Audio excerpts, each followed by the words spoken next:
The question I'm hearing more often these days from radio hosts like George Noory of Coast to Coast AM is, Marshall, can you show us proof of Nibiru?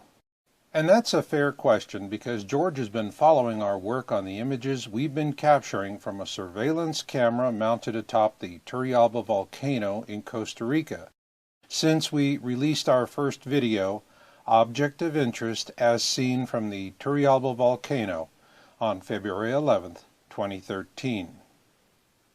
The reason why I get these questions is what these hosts are getting in terms of pushback from self-appointed debunkers. So what are the debunkers saying? It's the planet Venus, as shown here in a recent early morning observation. Or that it's a sundog, a scientific term for a bright circular spot or solar halo beside the sun. Then there are the more technical explanations that deal with camera aberrations, such as, it's a reflection caused by a camera lens coating, or it's a lens flare caused by an internal reflection within the lens due to light being scattered by manufacturing inconsistencies in the lens itself. And finally, it's light bouncing off the front of the lens and onto the back of the outdoor camera housing window. So how do these debunkers come up with these scientific sounding explanations? First, foremost, and always, they ignore the evidence and quickly pick up a megaphone. Their goal is not to study the data on its own merits, but rather to shout down whoever is presenting it in any way possible. Few people ever verify the claims made by debunkers, because debunkers know what's really going on for most of you out there, that you can't handle the truth. But that's changing, because we're seeing more of you out there becoming good cynics. You're not going to let some jerk with a megaphone stampede you, nor will you buy into any claim or representation that you have not personally verified? Considering that we have captured hundreds of images of Nibiru from the Turrialba feed, we are glad to see you out there because everyone loves a good cynic. That's why in this program we'll debunk the debunkers with a fair examination of their claims for both natural observations and camera aberrations. And for those of you who may be concerned about what that means for you and what you can do next, no worries. We've got good news for you. So let's get started.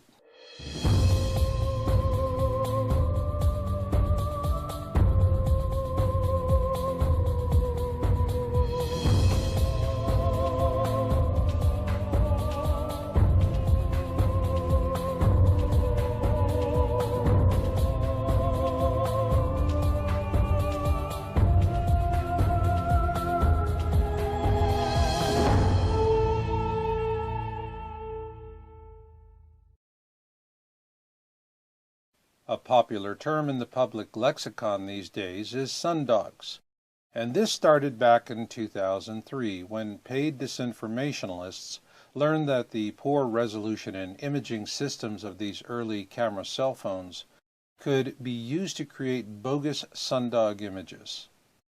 They then used social programming to make the term sundog a trigger word, so that when folks hear it, their brains stop working. This social programming campaign ended after Apple brought out the first iPhone in 2007, due to the superior imaging capabilities of modern smartphones. However, the social programming trigger was already well entrenched by that time. So with that in mind, let's compare actual sundogs with actual images from Turrialba. Here you see an actual sundog to the left, and to the right, images from 3 different surveillance camera systems at Turrialba. Sundogs are natural observations, which means you can see what your camera sees. As you look at this series of sundog images, compare them with the Turrialba images, and you'll see no evidence of sundogs. However, this fact has never stopped debunkers and paid disinformationalists from using this powerful social programming trigger phrase. Still the same, you can see the difference with your own eyes. Another popular natural observation debunking claim is, it's Venus. Here you see a recent observation of the planet Venus.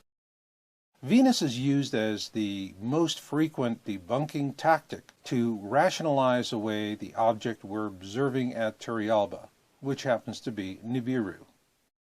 This feed capture from January of this year is from the 3rd camera system installed at Turrialba.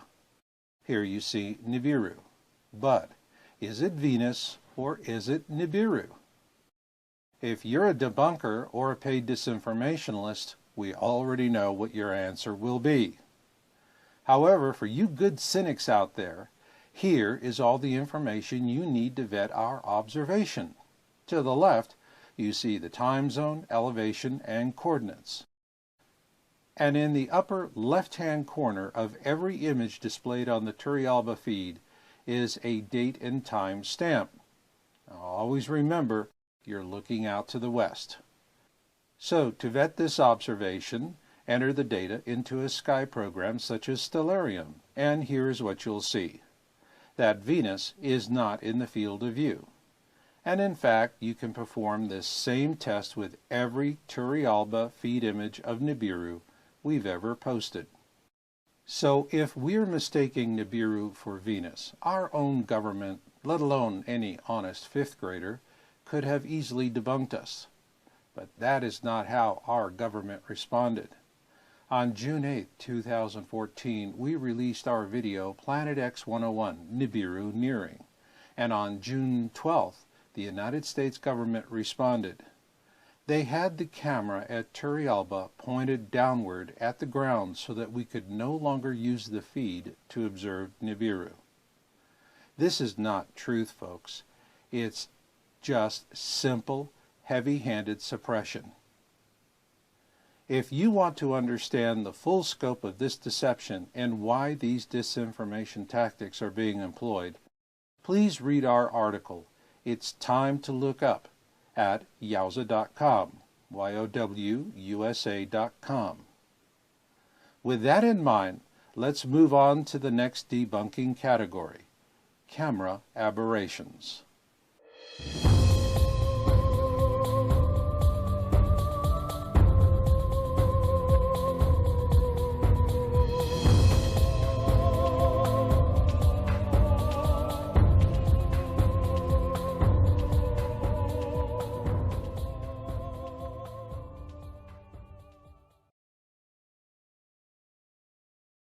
Camera aberrations are what the term implies, and unlike natural observations, these are image anomalies created by your camera.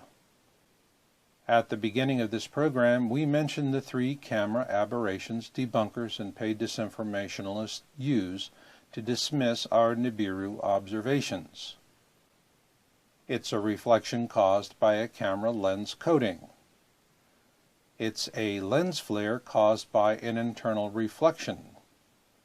And it's light bouncing off the front of the lens and onto the backside of the camera housing window. Since this is the most creative of the lot, let's start with that by taking a quick look at the relevant outdoor surveillance camera components. Here is an example of a typical outdoor surveillance camera and its weatherproof housing. So let's strip it down to its bare components to see what's relevant.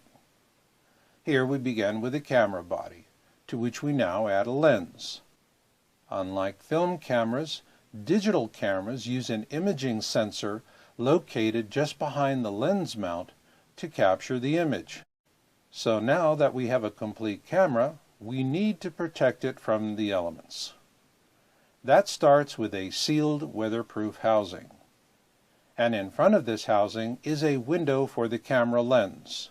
Now here is a key concept. No matter what kind of camera aberration we're talking about, it's going to happen within a few inches of the imaging sensor. Anything beyond the camera housing window will be a natural object. In terms of what we see at Turrialba, this is typically going to be clouds and heavenly objects such as the sun and Nibiru.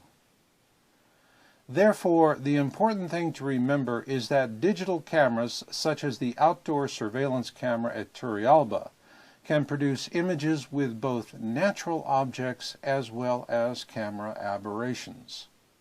So the trick becomes one of separating the real objects from the aberrations. And if you have a series of images, this can be done very easily with movement.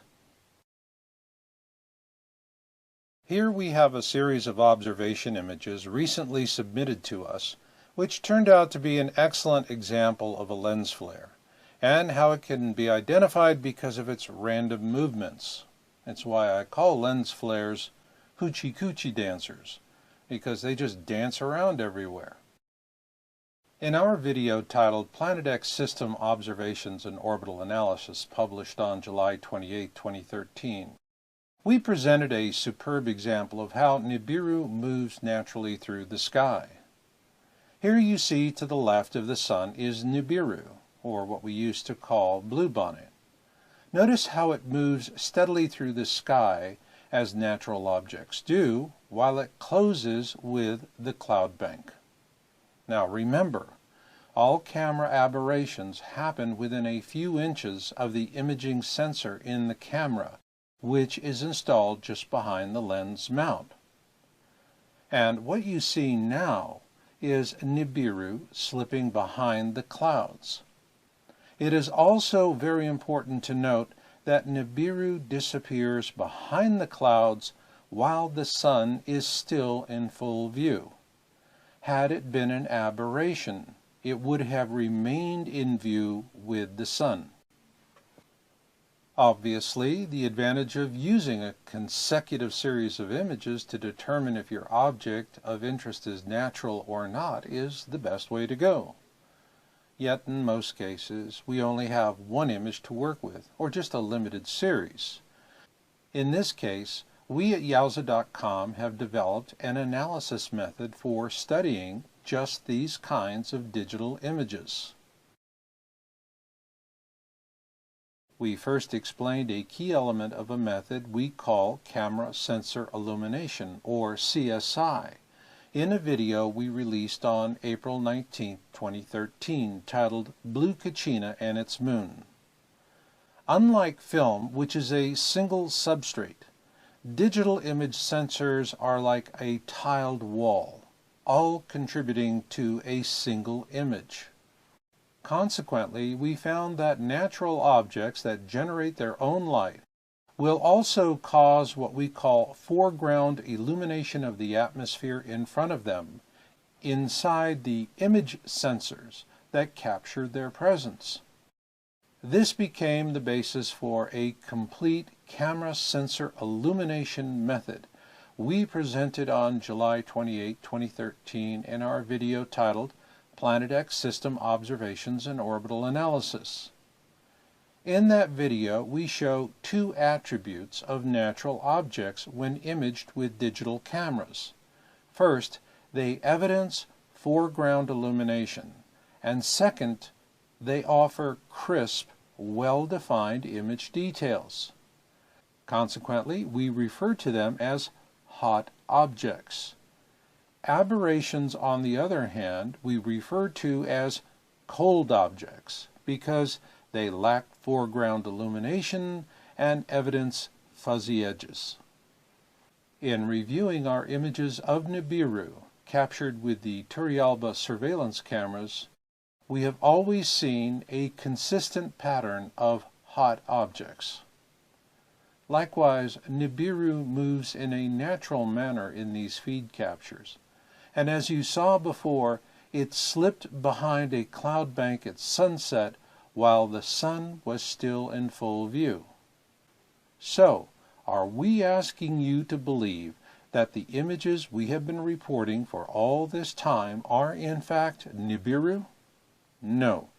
What we are asking you to do is to be a good cynic.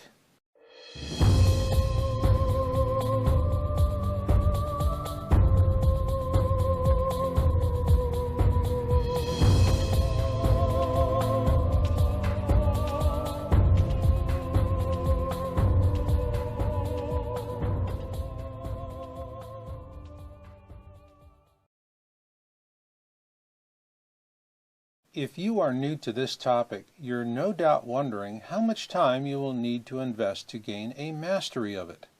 Unfortunately, with so much disinformation out there to sort through, it can take as much as 3 years to gain a satisfying mastery of the topic.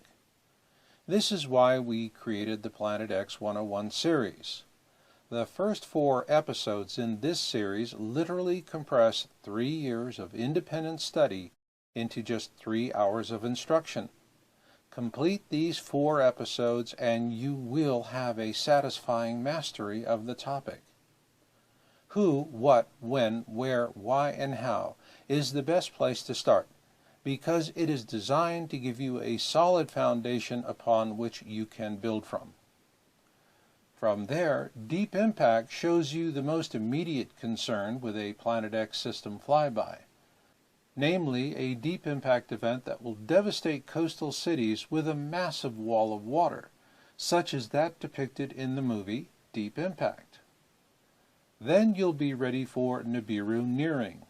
This is the episode that prompted the United States government to render the surveillance camera feed at Turrialba useless for the purpose of observing Nibiru. And then you'll be ready for the next video, Pole Shift, and the big what-if question, how will it happen? Also in this video, you'll see documented proof that our government has in fact admitted to the existence of Planet X and that we live in a binary star system. Once you've completed this series of instruction, you'll be ready to take action. If you're ready to become a part of the solution, visit yowza.com, that's YOWUSA.com, and read It's Time to Look Up. In that article, we ask you to begin looking up at the sky, and we show you how to make a verifiable observation report. The rules are simple. You must make a naked eye observation, sending us a picture your friend took, or something that you found after looking at an image you had captured with your camera is of no value to us. Next, send us the raw image file from the camera, and please note, it needs to have a minimum resolution of 8 megapixels in order for us to conduct a proper camera sensor illumination analysis. And most importantly, you must come forward. We do not publish anonymous reports. You must give us a telephonic interview to explain what you have observed, and then give us your permission to publish that interview along with your real name and the city or general location in which you made the observation. So if you feel that you've seen Nibiru in the sky, contact us at info@yowza.com with your report. And remember, you must look before sunset and to the west. And I'll leave it on that note. So until the next time we meet, remember Marshall's motto: destiny comes to those who listen and fate finds the rest. So learn what you can learn, do what you can do, and never give up hope. This is Marshall, and I'll catch you on the backside.